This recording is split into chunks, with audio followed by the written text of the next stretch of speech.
Okay, we have to talk about the rapidly spreading meme or demand or talking point, this idea of abolish the police. And this has basically three forms.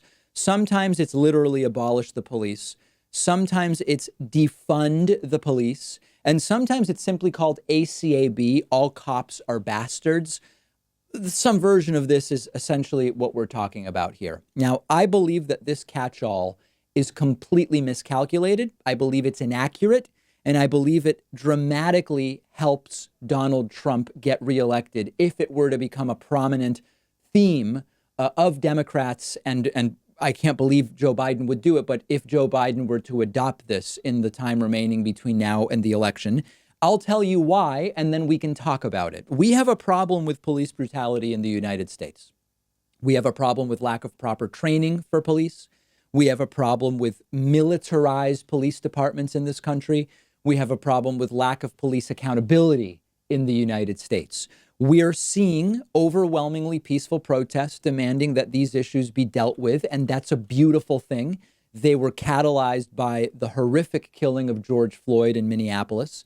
And protests like this and rallies like these have not been seen in the United States for a long time, and it is a great thing. But abolish the police, defund the police. Sometimes the messaging can seem inspirational or catchy, but it doesn't actually make any sense, and it's not popular, and it is a huge risk if the left is going to adopt this as part of a platform heading into November. Abolish or defund the police is using a sledgehammer when what you need is a velvet glove. And I'll explain why, and I'll defend my position on this. And then if you disagree, I want to hear from you.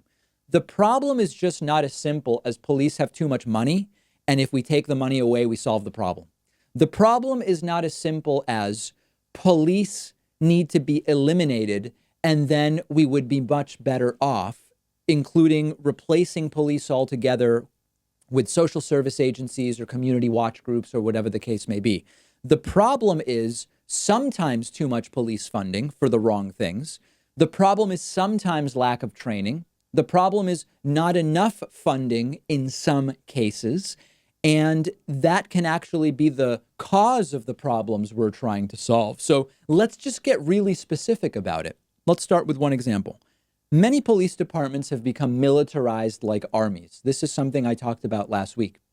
And I mentioned last week, and this is super important, police training in the United States is too short and doesn't deal with how police officers should actually be trained to be better stewards of their communities and to de-escalate situations rather than escalate situations. In many countries, police training is much longer than in the United States. That costs more money, but that extra training should not be focused on riot control with rubber bullets. It should instead be social work type training. If police were trained more like social workers and less like soldiers, if police were equipped with de-escalation tools rather than military vehicles, then we would eliminate many of the disastrous outcomes that we have, because the first instinct of more police would be to de-escalate rather than to say, is this a time to pull a gun or to use a taser or to pull out a nightstick or baton or shield or police a military vehicle. But the reality is that could cost more money. It could cost more money to better train police for longer. If you double the amount of time police officers spend in training from 13 to 26 weeks, it's likely that is going to cost more money, not less. And so the sledgehammer of abolish the police or defund the police fails to actually achieve what we want. I mentioned militarization. When a police department is militarized, they see themselves more like a military force than as members of the community. And they solve problems with the tools that they have. Again, shields, military type vehicles, riot control tactics, pepper spray balls, and the like. In this case, we need to demilitarize the police. Now, you might do that by strategically cutting funding for certain types of training and equipment in order to achieve the demilitarization of police. Beautiful, brilliant, I'm all for it. But again, defund the police or abolish the police does not actually leave us better off. Now, in some police departments, the problem is they don't have enough funding. They can't hire enough officers. They can't do community activism and involvement. So when a police department is underfunded, they resort to the cheap policing of what we call low-hanging fruit. If you are underfunded and police aren't properly trained and you don't have the resources you need to get police involved in the community, you basically just send tons of cops to poor areas. You send the cops you have to poor areas. And as we know, those areas are disproportionately non-white and they hang out there. Maybe they do stop and frisk or similar type tactics. And then they just rack up arrests simply by saying, we send people to the areas where we believe there is the most crime. And of course, because that's the only area they are in, they find crime there and nowhere else. And it gets up their arrest numbers. And it's the self-fulfilling prophecy that we know so well. So that's an example where the police department might actually be better if they were better funded, not to get shoulder-mounted RPGs and riot gear, but to actually have proper levels of staffing, to be involved in the community, to be trained in de-escalation like social workers. Let me give you one more example of this. A lot of police are policing places where they don't live. And in fact, sometimes there's a big divide where you have officers who live in rural areas outside of a city policing an urban area. And this is not a good thing for a number of different reasons. When you have community members policing their communities, you typically are going to be much better off because you don't have outsiders coming in. The people in the community are going to be better disposed to the police because it's not these outsiders from some other place who just come in and do whatever and then they leave and they sleep somewhere else at night. And you are going to have police officers that are more actually taking a stake in the long-term effects of their policing rather than just doing the easy stuff, the low-hanging fruit, as I mentioned. But in big cities, you might need more funding in order to do that. The reason a lot of police don't live where they are working is it's too expensive. So this is not me saying give everybody raises, umbrella.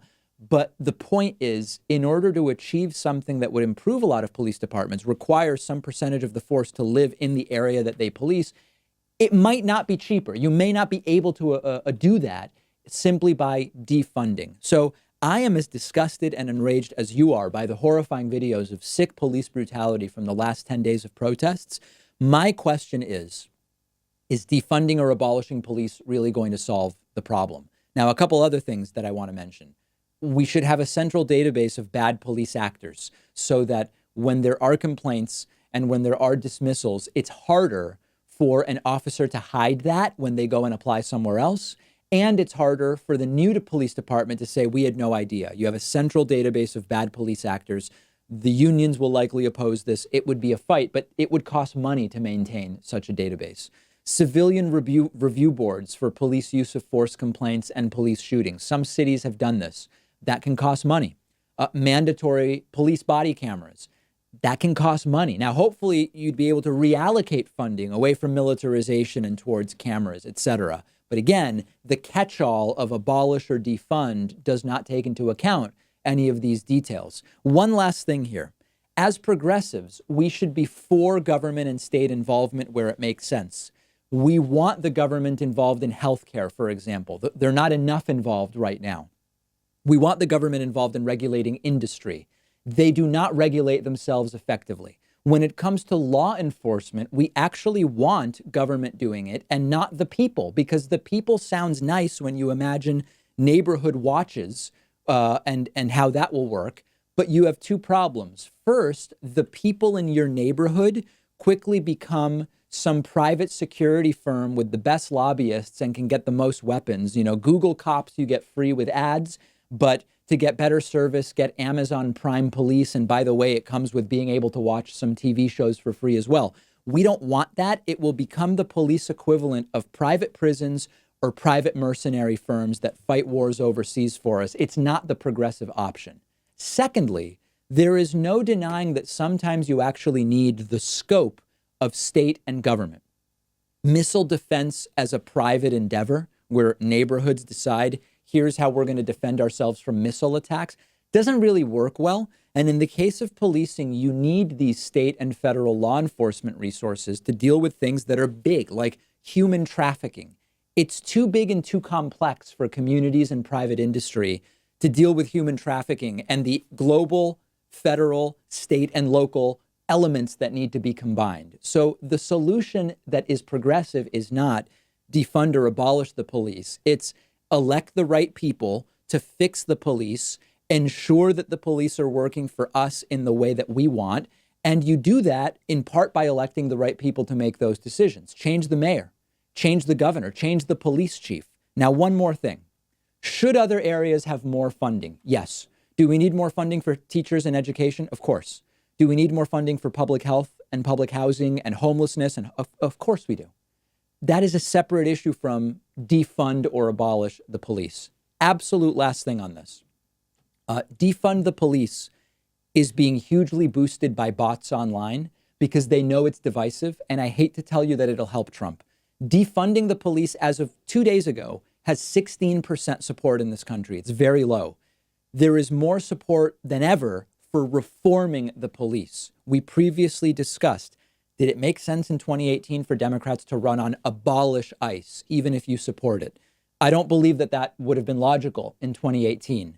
I see no evidence that abolish the police is a good platform, and I believe that it will help Donald Trump to get reelected. If Joe Biden were to adopt it, it would dramatically hurt his chances of winning in November, if this is still a very prominent issue at that point. Tell me where you agree or disagree.